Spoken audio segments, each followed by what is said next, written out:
Olá, vamos lá, galera? Tudo bem com vocês? Bom estar aqui de novo, tá? E veja só, esta aula é muito fácil, muito importante, extremamente importante para o que a gente vai estudar daqui para frente, tá? Vou falar para vocês de uma ferramenta fantástica que a gente usa para representar gráficos, pontos e muitas outras coisas, chamada plano cartesiano. Tá bom? Nós estamos estudando os conjuntos, os intervalos, falando sobre operações com conjuntos, formas diferentes de representar conjuntos. E a partir de agora a gente vai começar a entrar numa ponte que relaciona o conjunto com as funções reais, tá certo? E a gente precisa entender, mas de uma forma bem simples, fácil, o que é o plano cartesiano, que é esse lugar onde a gente constrói gráficos, marca regiões, coisas tão importantes que vocês usam em física, em química, biologia, de uma forma já em estatística, né? Como a gente lê gráficos diariamente nos noticiários.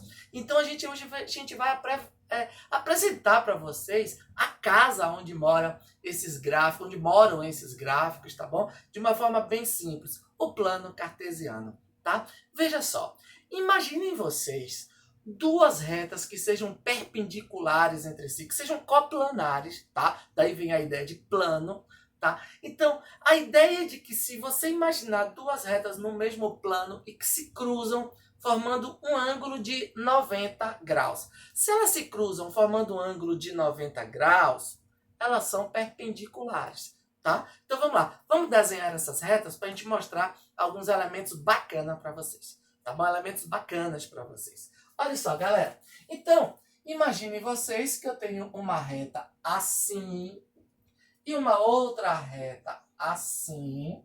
Como eu disse agora há pouco, elas se cruzam formando um ângulo de 90 graus. Quando eu digo para vocês que elas formam um ângulo de 90 graus, na verdade, elas formam quatro ângulos de 90 graus. Na verdade, elas dividem o plano em quatro regiões, tá legal? Quatro regiões, por isso, cada uma dessas regiões passa a ser chamada de quadrante, porque são quatro regiões, tá bom? Por uma convenção, a gente começa a contar daqui. Este daqui é o primeiro quadrante e a gente conta no sentido anti-horário, tá bom? Então deixa eu anotar algumas informações bacanas para vocês. Olha só, como eu disse para vocês, esse é o nosso primeiro quadrante. Primeiro quadrante. No sentido anti-horário, esse vai ser o nosso segundo quadrante. Segundo quadrante. Esse é o terceiro quadrante. Este é o nosso quarto e último quadrante. Nunca esqueçam disso. Tá bom, minha gente? Não esqueçam disso jamais. São quatro regiões, cada uma delas é chamada de quadrante, tá legal? Começamos a contar daqui o primeiro quadrante no sentido anti-horário. Primeiro quadrante, segundo quadrante, terceiro quadrante, quarto quadrante. Essas duas retas que são perpendiculares passam a partir de agora a ser chamadas de eixos, tá bom? Esse eixo horizontal, a gente sempre vai fazer o plano cartesiano nessa posição. Lá adiante, vocês podem inclinar alguma coisa, mas quando vocês estiverem na faculdade, estudando álgebra linear, mas é muito daqui para frente, tá? Mas a princípio, eixo sempre nessa posição, tá bom? Esse eixo horizontal, que carinhosamente a gente vai chamar de eixo X, recebe o nome de eixo das abscissas. Eixo das abscissas. Tá bom? Eixo das abscissas. Esse eixo vertical, que a gente passa a chamá-lo daqui para frente de eixo Y, recebe o nome de eixo das ordenadas. Eixo das ordenadas, tá bom? Então veja só, prestem bastante atenção. Repetindo do início. Eu tenho um plano qualquer Imagina nesse plano duas retas perpendiculares, tá bom? São retas coplanares, já que estão nesse mesmo plano. Elas são perpendiculares, ou seja, se cruzam formando esse ângulo de 90 graus, um ângulo reto. Portanto, dividem o plano em 4 regiões, que são chamados agora de quadrantes. Como tudo a partir de agora tem seu lugar certinho, a gente precisa enumerar esses quadrantes. Por uma convenção, a gente começa daqui, no sentido anti-horário. Primeiro quadrante, segundo quadrante, terceiro quadrante, quarto quadrante. Tudo bem? Pronto. Eixo X, ou eixo das abscissas, é esse eixo horizontal. Eixo Y, ou eixo das ordenadas, é esse eixo vertical. E a gente chama de eixo, tá bom? E porque a gente está acostumado, inclusive acabamos de estudar intervalos reais, e a gente imagina o seguinte, a gente usa um eixo real para representar uma reta em que cada pontinho é um número, não é verdade? A gente usa o zero como origem e também por uma convenção, a gente coloca à direita do zero os valores positivos e à esquerda do zero os valores negativos. Fizemos isso demais quando a gente estudava operações com intervalos reais, representando retas e por aí vai. Não é verdade? Veja só, a mesma coisa vai acontecer aqui. Imagine que esse eixo real que a gente utilizava é esse eixo X. Logo, natural que a gente chame esse pontinho daqui, tá bom? A gente atribui a ele o valor zero, tá bom? O valor zero. E esse ponto, que é o ponto de cruzamento das duas retas, dos dois eixos, é a intersecção entre os eixos X e Y, tá? Recebe um nome no plano cartesiano de origem. Esse ponto daqui é o que a gente vai chamar a partir de agora de origem, tá bom? É o ponto O e que a gente vai lembrar sempre que esse ponto vale o zero. O zero no eixo X. Por quê? À direita do zero, nessa parte aqui do zero, à direita dele, o semi-eixo, tá? A gente vai usar para relacionar, para atribuir ali os valores positivos. E à esquerda do zero, a gente tem aqui os valores negativos, tá bom? Pronto. E o que acontece com o eixo Y? A mesma coisa, a gente precisa atribuir uma convenção ali, tá certo? Minha gente, acima do zero, no eixo Y, acima do zero, a gente vai utilizar essa parte aqui para representar os valores positivos.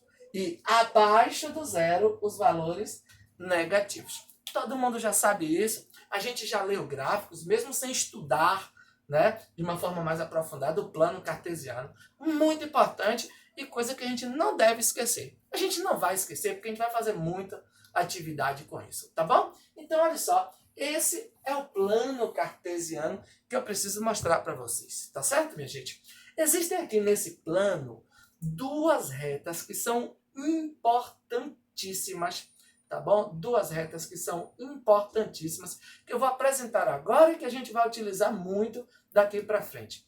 Vocês lembram lá de geometria plana, uma coisa quando vocês estudavam ângulos, uma coisa que chamava bissetriz de um ângulo, tá? O que é a bissetriz de um ângulo? É uma semi-reta que divide um ângulo em dois ângulos de medidas iguais. Ela divide um ângulo ao meio, é assim que a gente costuma falar quando a gente está estudando, tá? Mas imagine só, esse primeiro quadrante ele tem um ângulo aqui de 90 graus, na verdade, já disse isso para vocês. Imagine se existisse uma reta que pegasse aqui e dividisse esse ângulo de 90 em dois ângulos iguais, ou seja, 2 de 45.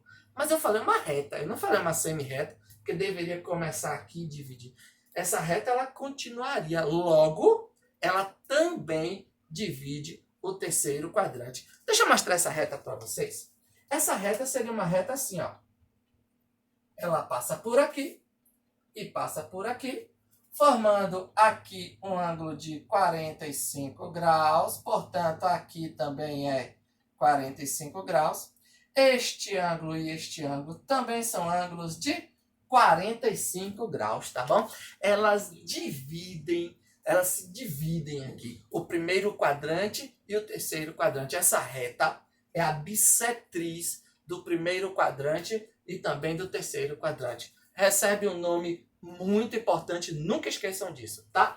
Esta reta daqui recebe o nome de primeira bissetriz, porque ela é a bissetriz do primeiro quadrante, tá bom? Bissetriz do primeiro quadrante. Vamos pensar aqui um pouquinho, tá bom? Vamos aprofundar porque tá fácil demais. Imaginem vocês, um ponto qualquer que esteja aqui na primeira bissetriz, tá certo? Vocês concordam que se esse ponto que eu vou chamar de ponto P, está na primeira bissetriz, se a bissetriz divide o ângulo ao meio, essa distância do ponto P até o eixo Y, essa distância é, por sua vez, então, igual a essa distância daqui. Tá bom? Então, essa distância daqui é igual a essa distância daqui. Deixa eu explicar para vocês por que eu posso concluir isso. Imaginem vocês, quando eu meço essa distância aqui, eu tenho aqui um ângulo de 90 graus. Quando eu traço esse segmento para ser distância, aqui também precisa ser um ângulo de 90 graus. Vocês estão enxergando aqui dois triângulos? Esse triângulo é igual a esse triângulo daqui, tá bom? Ambos são ângulos de 90 graus, portanto são triângulos retângulos. Eles possuem a mesma hipotenusa. Esse ângulo é de 45, então esse ângulo aqui é de 45, porque para formar 180. Então esse triângulo é isósceles, além de ser retângulo. Se ele é isósceles, esse lado é igual a esse lado, tá bom? Se aqui é a hipotenusa desse triângulo e esse lado também é igual a esse, porque ele também é isósceles, quer dizer que esses quatro lados são iguais. Logo, ele é um quadrado. Esses dois triângulos formam aqui isso de verde com isso aqui de preto, é chamado de um quadrado. Quatro lados iguais. Concluo, então, que essa distância é igual a essa, porque se é quadrado, os lados são iguais, tá bom? Então, presta bastante atenção. Uma coisa que eu vou falar para vocês. A gente representa um ponto com uma coisa muito importante. Uma forma de a gente simplificar a escrita, porque nem sempre a gente precisa fazer esse desenho, tá legal? A gente vai fazer o seguinte, eu represento esse ponto por uma coisa chamada par ordenado, tá? Deixa eu explicar para vocês o que é isso.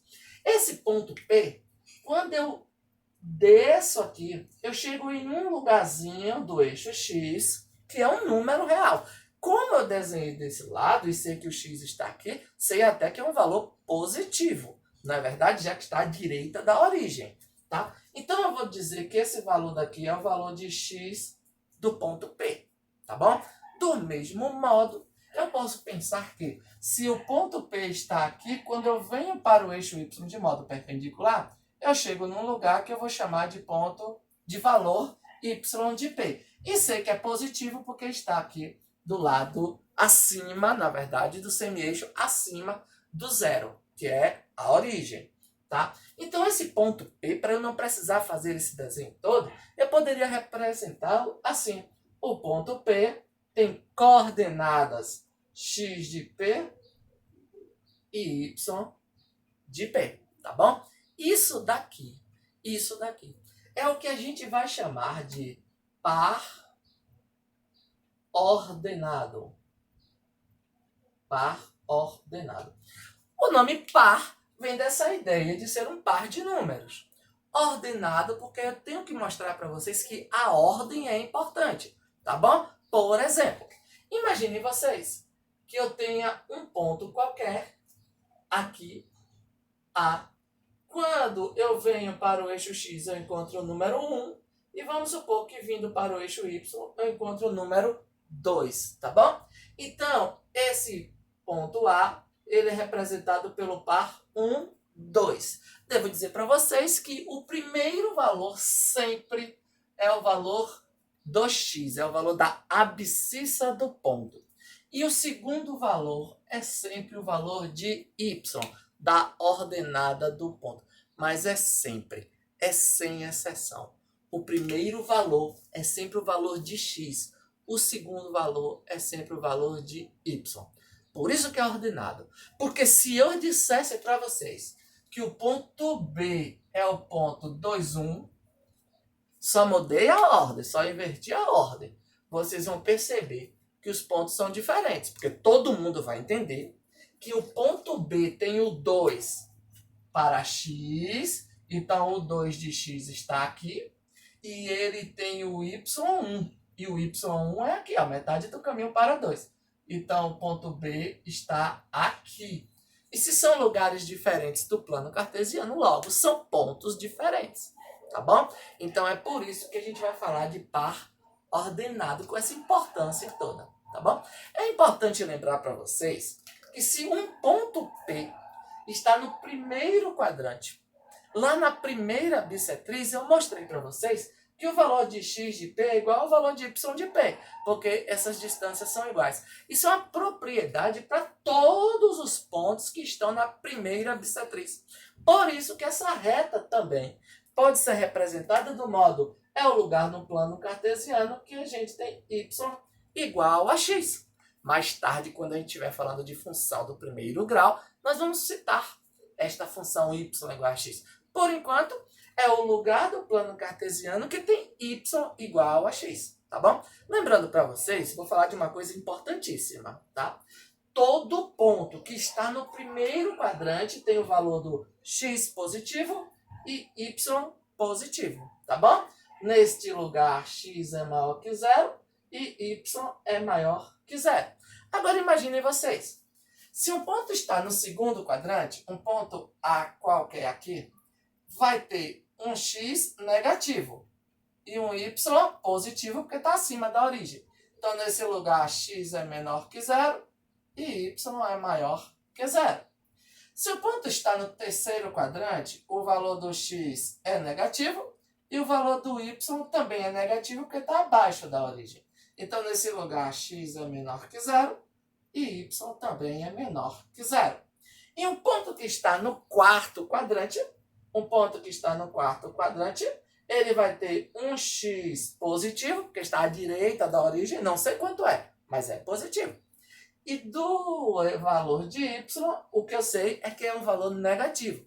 Então, no quarto quadrante, a gente tem um x maior que zero e um y menor que zero. Estas informações são importantíssimas para a gente reconhecer o quadrante em que um ponto se localiza. Tá bom? Lembrando para vocês que se eu tenho um ponto na primeira bissetriz, eu tenho um ponto no lugar onde y é igual a x. Mas deixa eu falar uma coisa para vocês, tá bom? Imaginem vocês que eu tivesse agora uma reta que ao invés de dividir o primeiro quadrante em dois ângulos de 45 graus, imagine se essa reta dividisse o segundo quadrante. Se ela dividisse o segundo quadrante, de carona ela também dividiria o quarto quadrante, tá bom? Este ângulo de 45 graus é igual a este ângulo de 45 graus. Minha gente, pelo mesmo motivo, se eu dissesse para vocês que existe aqui um ponto Q, esse ponto Q está situado em um lugar de modo que esta distância é igual a esta distância, tá bom? O raciocínio é o mesmo que a gente fez para descobrir isso daqui.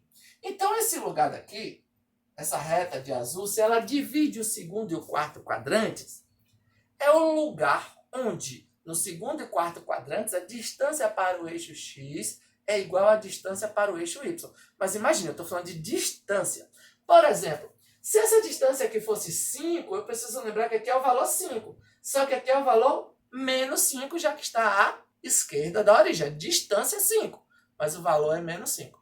Se eu dissesse para vocês que o ponto está aqui, se essa distância é 10, lembra que esse valor aqui é 10. Só que o valor de y é menos 10, porque está do lado abaixo da origem, tá? Então, imagine, no segundo e quarto quadrantes, na bissetriz, né, já que divide, o que a gente tem é que os valores de x e y são sempre opostos. Porque veja só, x é negativo e y é positivo. E aqui, o x é positivo e o y é negativo. Ao contrário. Então, essa segunda bissetriz, tá bom?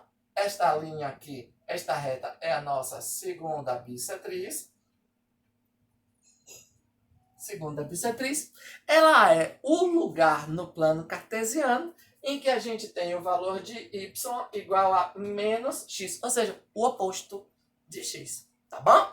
Pronto. Esse é o plano cartesiano. Olha o tanto de informações que a gente foi construindo. Essa bagunça ficou uma bagunça bonita. Ficou uma bagunça organizada. Sugiro que nas suas anotações, faça uma coisa de cada vez. Faça várias figuras para anotar cada uma dessas coisas que você julgar importante.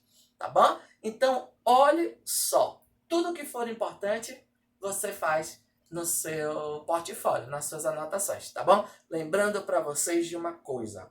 Par ordenado, a ordem importa. O par ordenado, olha que observação muito bacana nós vamos construir aqui. Observação. Observação. Amigos, se o par ordenado de valores A, B, vamos supor que o A é o valor do X de um ponto e B é o valor do Y desse ponto.